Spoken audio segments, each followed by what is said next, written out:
When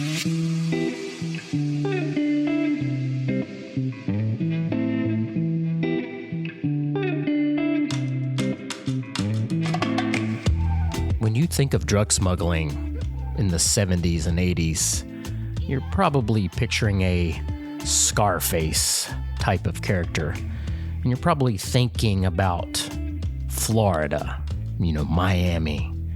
And some of that would be accurate.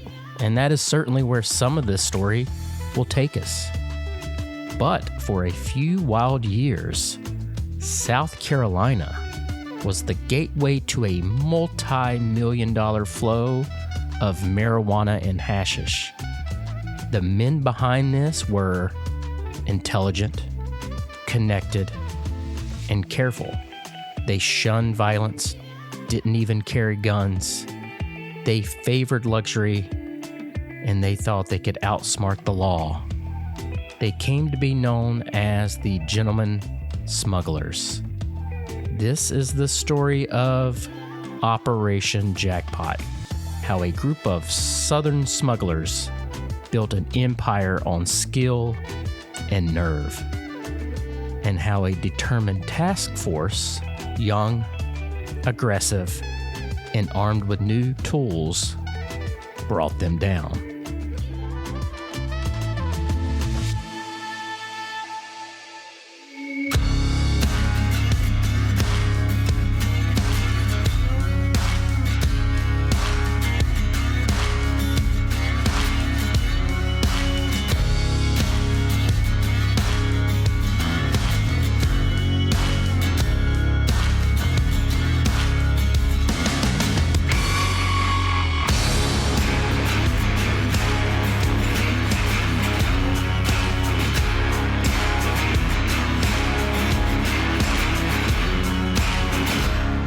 Welcome to the Southern Blueprint Podcast. I am Matt Swift, and this is High Tide, High Times, Part 1. That's right. This wild tale is going to have to be broken down into two parts. There's just so much to unpack here. This is a doozy of a story, and I cannot wait to tell it. The Gentleman Smugglers sailed luxury yachts across the ocean, offloaded contraband in the dead of night, and lived like kings. That is until a young U.S. attorney named Henry McMaster helped unleash Operation Jackpot, one of the largest drug investigations in American history. In this episode, we take you on a deep dive into their world, how they built this drug pipeline, the characters who ran it, the near misses and disasters at sea, and the beginnings of a coordinated federal takedown that ended it all.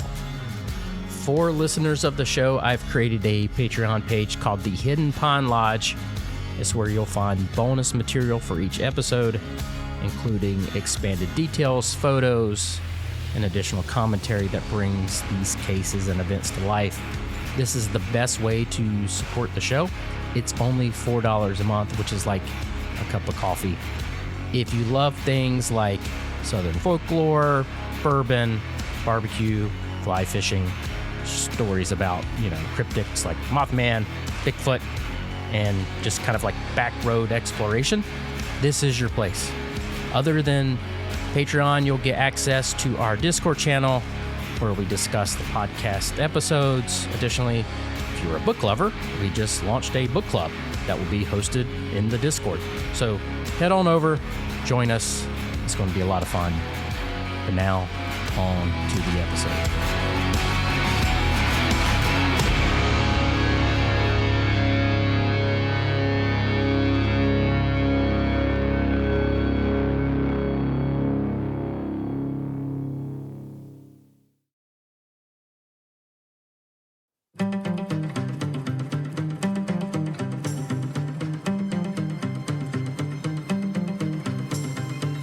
Every outlaw story is really a character study. And this one begins with two guys, Barry Foy and Les Riley, two guys from Colombia, South Carolina. If you're picturing back alley thugs or two country bumpkins as your drug smugglers here, erase all that. These were college guys, smart, social, but also opposed to like any violence. Like I said earlier, they didn't even carry guns. But what I want to do is I want to start with Barry Foy. Barry Foy grew up in Colombia, South Carolina in the 50s and 60s. By the time he reached college age, he enrolled at the University of South Carolina. Like many of his generation, he had no clear direction. Later, he admitted, I was all over the place. I had not a clue.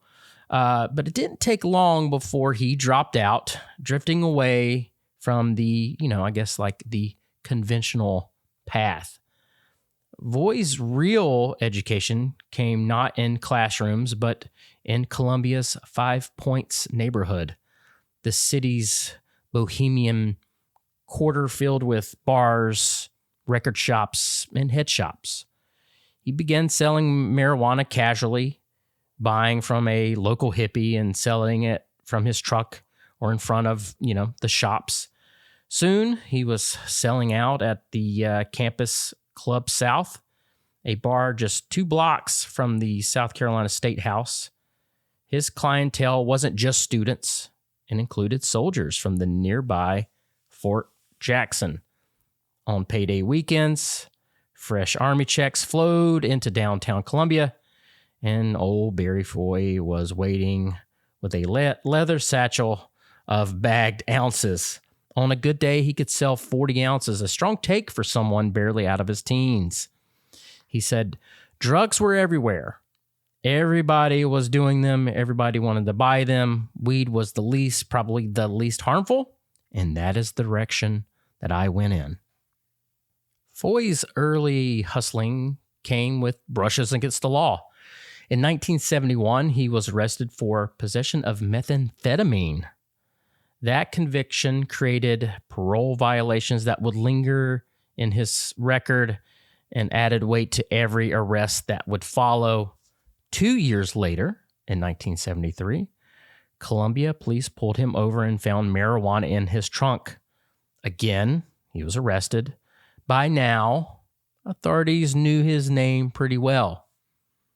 A few years later, things escalated at a Colombia airport. While checking in for a flight to New York, a ticket clerk flagged his name on a watch list. A policeman approached Barry, calling him out directly, and instantly Barry knew he couldn't be taken in. So he bolted, sprinting through the terminal, briefcase in hand.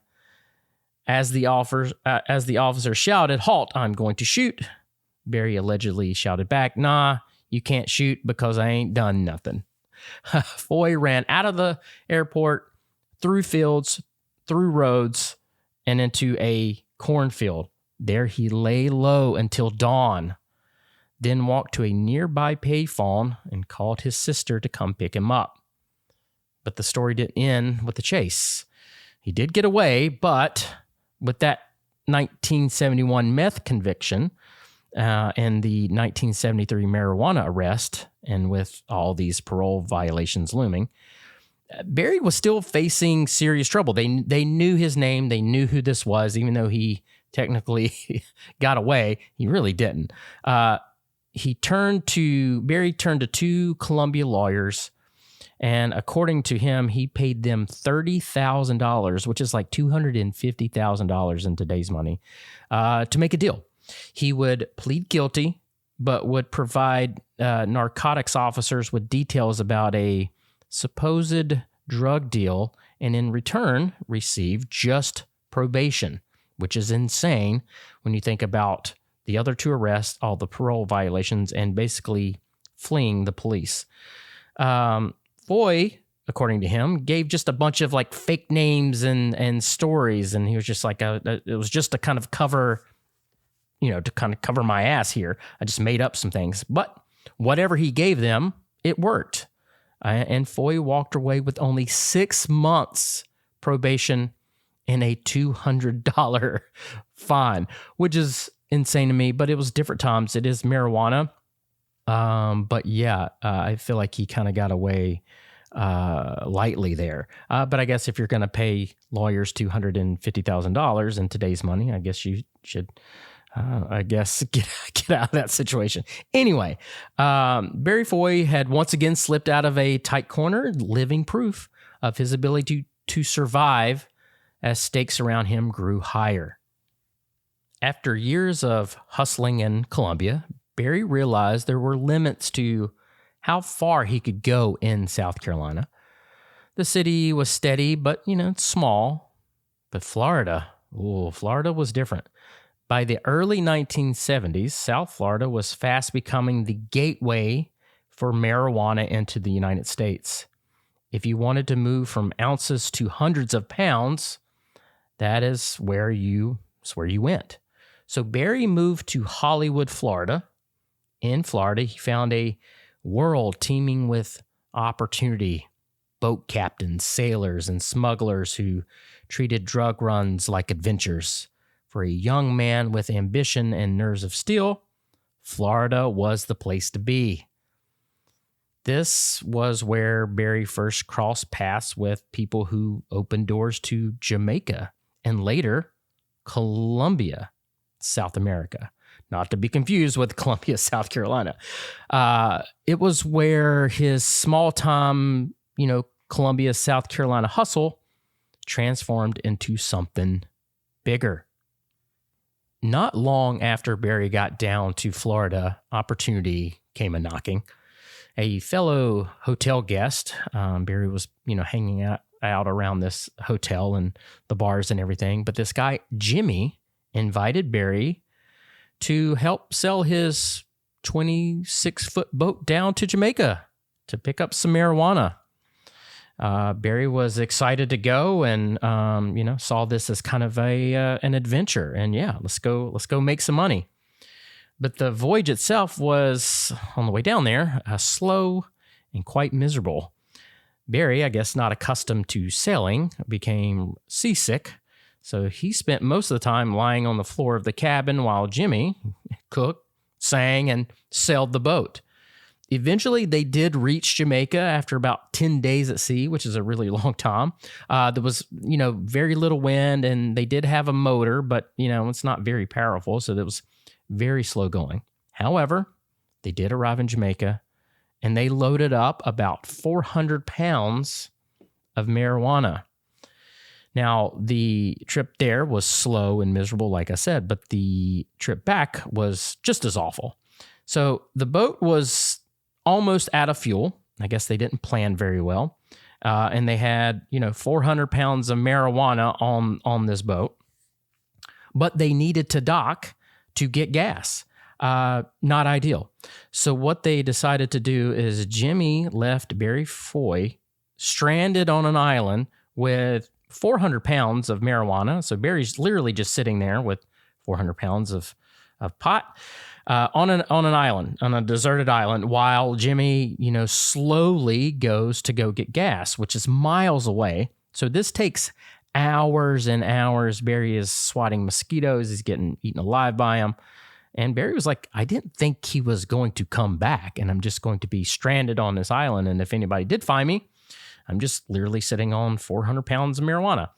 But Jimmy did come back and pick him up. But needless to say, the whole trip was chaotic. But they did get the bales of marijuana ashore, bagged, and loaded into a waiting truck. But yeah, Barry's first foray into drug smuggling down to Jamaica was not a great one. And again, and this will be kind of a common thread, even though they were super smart and made tons of money, it was kind of like trial and error. They would sell these boats down to Jamaica or Colombia and elsewhere and just run into all types of crazy things and not really plan it all well. But once they made the mistake, they would fix it afterwards. But this was Barry's first go at smuggling drugs. So after Barry's first run, the buyers were very pleased, and so they asked him to go get 1,000 pounds of marijuana. And so him and Jimmy again sailed back down, taking on more of a bigger risk, but it paid off. And now Barry is kind of getting into this whole drug smuggling thing. But Barry didn't like being alone in Florida. And so he came back to Colombia because he hadn't forgotten his lady friend, Jan, a striking brunette he'd met in high school. In 1973, he decided, I'm in Florida making money, running drugs, but he needed her in his life. So he borrowed a Cadillac Eldorado from one of his underworld contacts and drove back up north. Pulling up to Jan's house, he knocked on the door and said, "Look, it's now or never. I came here to get you." It's a bold move. But, Jan kind of protested and said that she, I've got a boyfriend, Barry. Whose car is this? Probably what she said, but I have a boyfriend, Barry. But Barry would not hear it. He goes, "I don't care who you're living with. It's time to go." And crazy enough, hours later, she had packed her belongings and the two sped south back down to Hollywood, Florida, where they rented a small apartment together. Before long, they relocated to Stock Island, just north of Key West, making a home on an old fireboat tied to a dock. Jan was beautiful, like I said, but she was also quite volatile. She had a fiery temper, and she and Barry, they fought often. Their relationship was stormy, passionate, but quite unpredictable.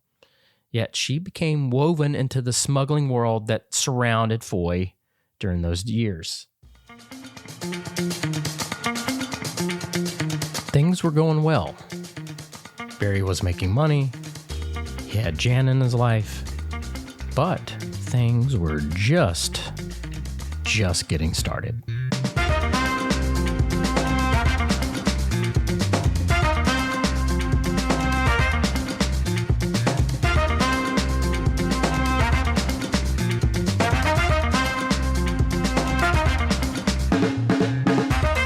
Now let's talk about Les Riley. Like Barry Foy, Les was a Columbia, South Carolina boy, but he carried himself differently. He was more quiet, more laid back, a man who looked for freedom more than fortune. He too spent time at the University of South Carolina, drifting through classes before, like Barry, dropping out. Riley was happiest near the water. For a while, he worked as a lifeguard in Myrtle Beach, soaking in the summer days. And he also tried to sell his own form of suntan lotion up and down the beach. But by 1971, he left South Carolina behind for Key West. At the time, the island was still a haven for misfits and dropouts, a perfect place for Les. To pay the bills, Riley and his friend Larry Groovy Gray, what a name, they started a small, landscaping business that they called Green Acres Landscaping Company. They mowed yards for $5 a pop. On a good day, they might clear $20. But, again, Les wasn't really chasing money. For him, Key West was all about freedom. Oddly enough, funny enough, among the lawns that he mowed, one of those lawns belonged to playwright Tennessee Williams. And among the people that, Les hung around with and that was in his circle was a young Jimmy Buffett strumming his guitar before Margaritaville made him famous. For Riley, Key West reinforced the sense that the island was a stage for wanderers and seekers, which is why, when Barry Foy appeared in Key West with talk of smuggling and money and some marijuana, Les Riley listened. I'm going to be throwing a lot of other names at you during the course of these episodes. You've got Barry Foy, you got Les Riley, but there's going to be other people that were kind of included in this Gentleman Smugglers realm.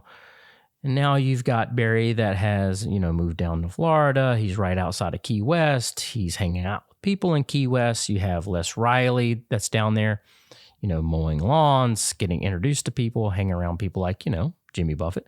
And that's where he meets Barry Foy. But another person that enters this story is Ken Smith, who is another Colombia, South Carolina connection. He had been dabbling in small marijuana deals around town while also working shrimp boats in St. Petersburg, Florida. So Ken has, also moved down to Florida from Colombia, South Carolina. He's been in St. Petersburg, like I said, working on shrimp boats. Ken had seen smugglers unload these shrimp boats packed with pot and was stunned at how much marijuana a single, boat could carry. The profit seemed kind of limitless, and old Ken was determined to find his own way into this trade, even if it meant working alongside one Barry Foy, a man he actually particularly didn't like. Ken didn't like Barry for various reasons, but one of the main reasons was that Ken believed or claimed that Barry gave up Ken's name after being arrested back in Colombia. Remember, I was telling you that, Barry was trying to cut a deal and gave up, quote unquote, fake names and fake, drug deals that were going to be happening to the authorities. But Ken believed that Barry had actually given up his name. So he wasn't too happy about it, but Ken did say this: Barry Foy was at the cutting edge of this stuff, no doubt, and this stuff being, drug smuggling. Ken said, I wanted to do it, and the only way for me to get into it and to do it was with Barry. So I even put that aside. So, grudge or not, they did business together.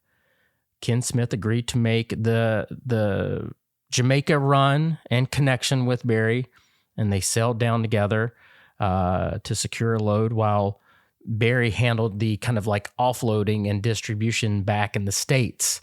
That was kind of the deal, I guess, because Barry was maybe not that great of a sailor and would get sick. So Ken agreed to sail down there. But while Ken was down there, making this deal, Ken was also making his own connections down in Jamaica, and that was kind of a common theme with all of these drug runners too. And Barry Foy also, when he sailed the first time down in Jamaica, he was also making his own connections and in ways and everything like that. So it was kind of a common thing. And there was just so much marijuana to be smuggled back and forth that, everybody could get their hands in it, and really didn't matter because there was just so much of it and there was so much money to be had. But now you've got Barry, and you've got Les, and now you've got Ken, all again from the Colombia, South Carolina area, have all moved down to Florida, and they're now all in this together running drugs. So like I said, now you got Barry Foy, you got Ken Smith, and they've pulled over Les Riley now, basically saying like, hey, you can stop doing landscaping and make some real money with us. And Les was like, yeah, sure. And they also pulled over Larry Groovy Gray. And so now they have kind of like this team of smugglers, and, they began to start making these runs and start planning, and each one has their own kind of job and, a style of what they're going to do. But what they did is they pulled their resources together in Miami, and they purchased a 36-foot Gulf Star sailboat, and they named it Mary Chase. It wasn't glorious, but it was capable of making these runs. And again, now we're talking not just hundreds of pounds, we're talking thousands of pounds. And these guys were starting to get very, very ambitious with their plans and the amount of weight that they were lining up to make these runs.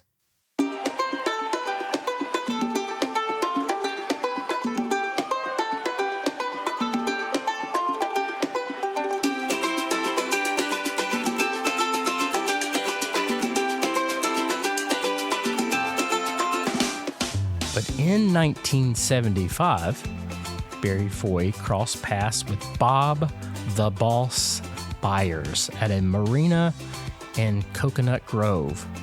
Their boats, both 45-foot Colombia sailboats, were tied up in adjoining slips.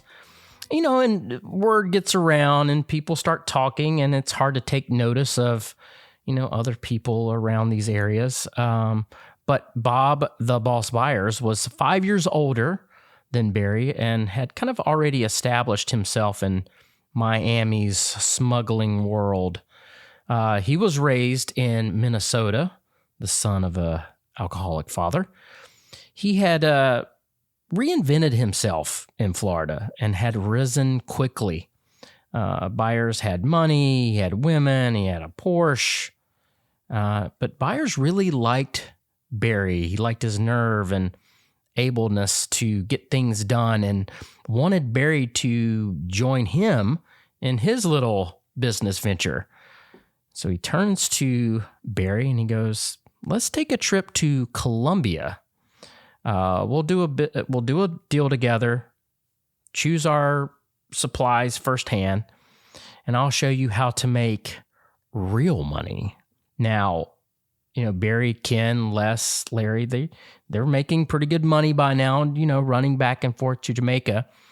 But now we're talking about a new country, and we're talking about Colombia. We're not talking about Columbia, South Carolina. We're talking about Colombia, the country. And this is where the money drastically changes.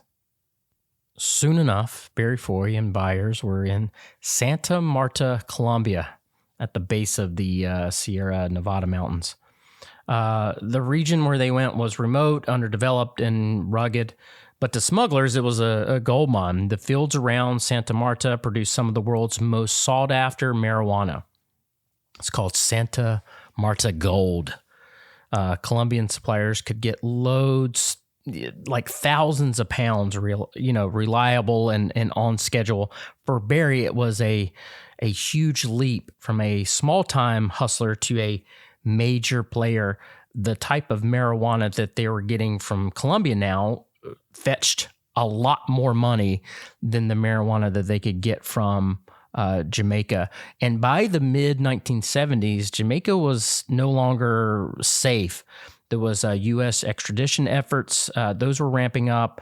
And by then, and it's also going to be a common theme, Barry had kind of burnt some bridges by kind of stiffing some of the Jamaican smugglers. But they, regardless of that, the Jamaicans were like, "Hey, where's Barry, man? Like, he doesn't come to Jamaica anymore." And but again, they were able to just make a lot more money now smuggling marijuana from Colombia. Florida itself was also starting to become kind of too risky.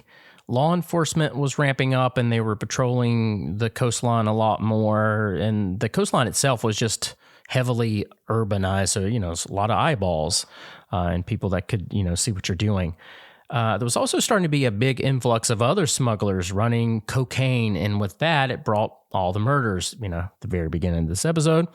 I was like, yeah, when you think of drug smuggling, you think of Florida and you probably think of people like, Scarface in the movie.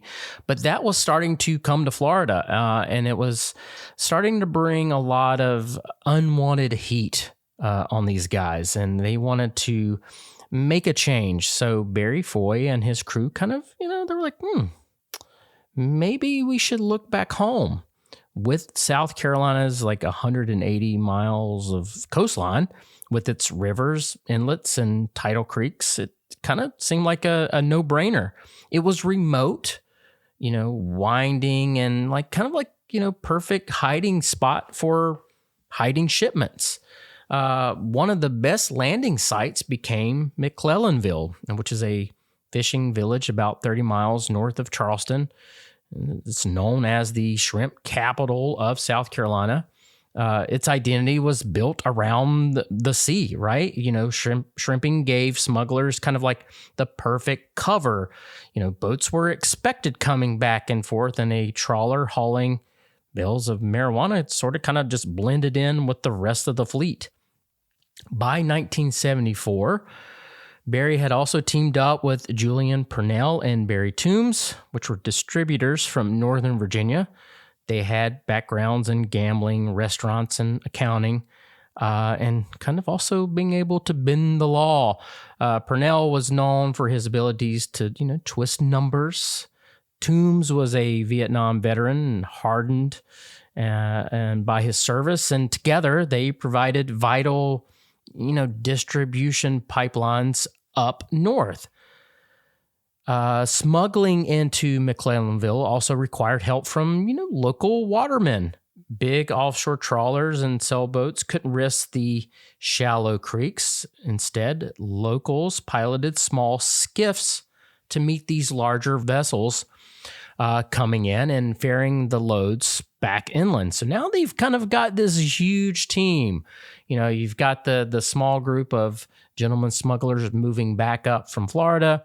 They've teamed up with Purnell and Toombs, and now they have kind of this pipeline, up north.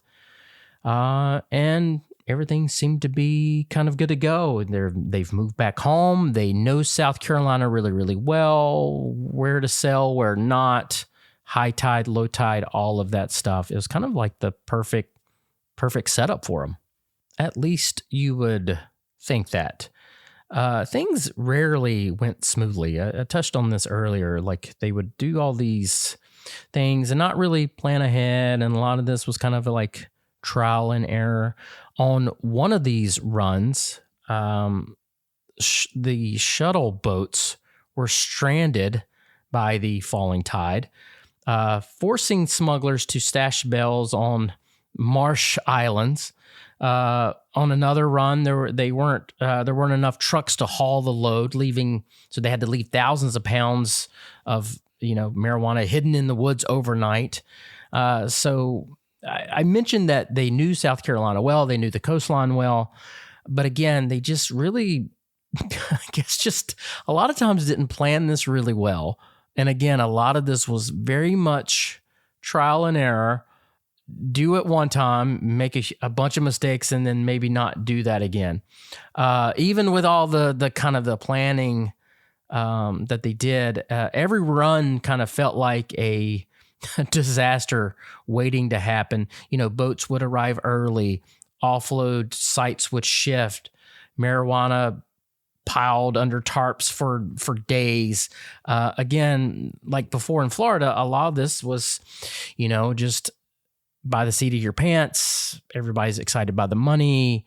But, with that many people involved, it is sometimes hard to coordinate things. And again, you don't have quite the technology that you do nowadays.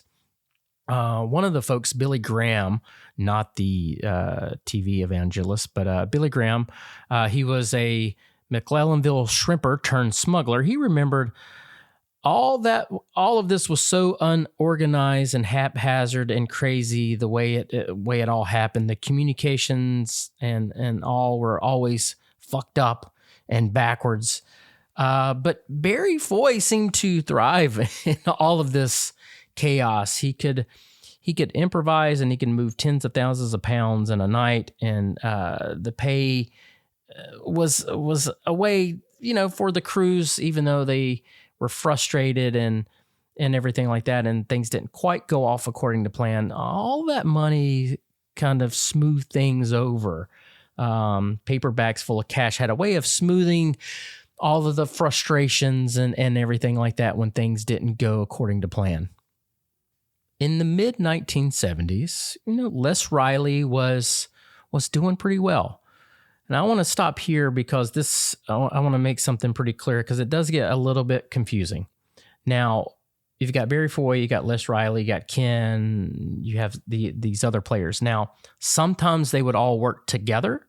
Sometimes they would go off and do their own things, right? Sometimes, Les might be the money man. Sometimes he might actually do the smuggling himself. Sometimes Barry would do the smuggling himself. So sometimes they work all together. Sometimes they go off and do their own things. But by the mid-1970s, Les and his girlfriend, Suzanne, they bought a ship called the Whisper, and they were living aboard this ship and kind of cruising around the Bahamas. They were snorkeling, swimming, and fishing, kind of living this laid back lifestyle.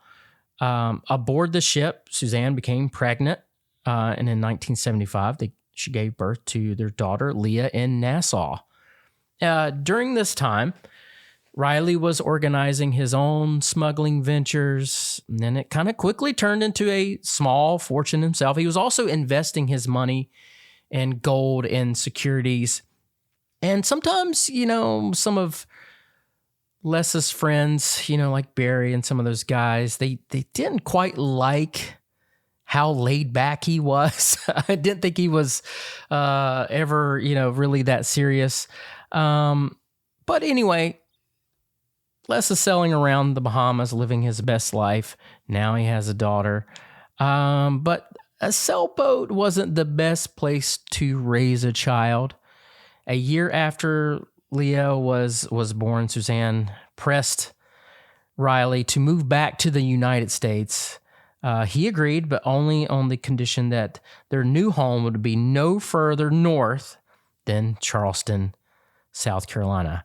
So they settled on Hilton Head Island, which, if you know me at all, that's where me and my family go vacation every year. It's a great place. But Les and his wife, they moved to Sea Ponds Plantation. Again, we also stay in Sea Ponds. It's a great community there.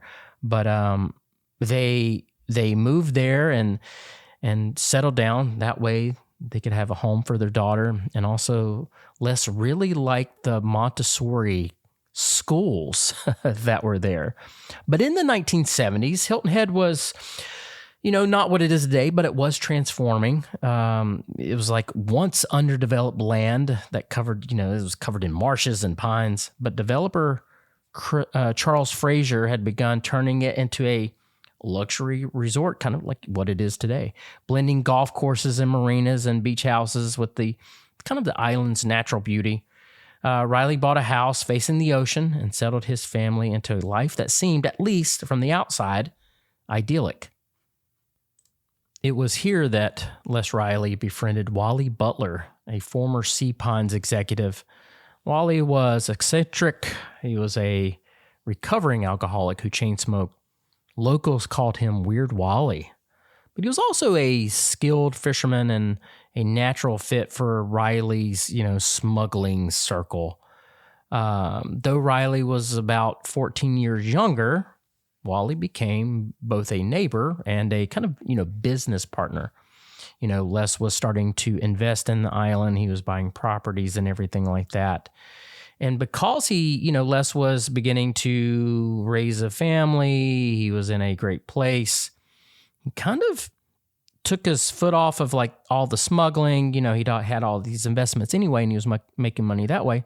Kind of began to like retire in a sense and just was fishing and kind of living a great life on Hilton Head. Suzanne gave birth to a second child, a son named Justin. And Les seemed, at least for a time, to be building a kind of a normal life. But Hilton Head also brought temptation. In one incident, after a day of drinking with Wally, Les made what he would call later the biggest mistake of my life.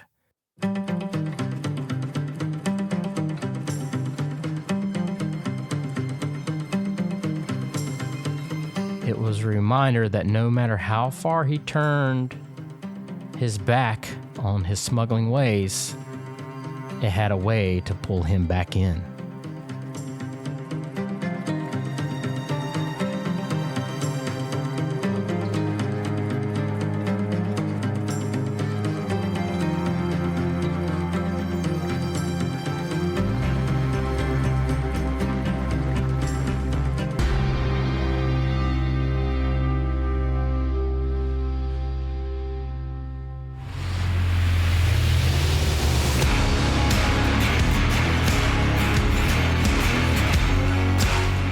That is going to do it for part one. There is just so much to cover, and there is still so much more to unpack in this wild, true story of the Gentleman Smugglers.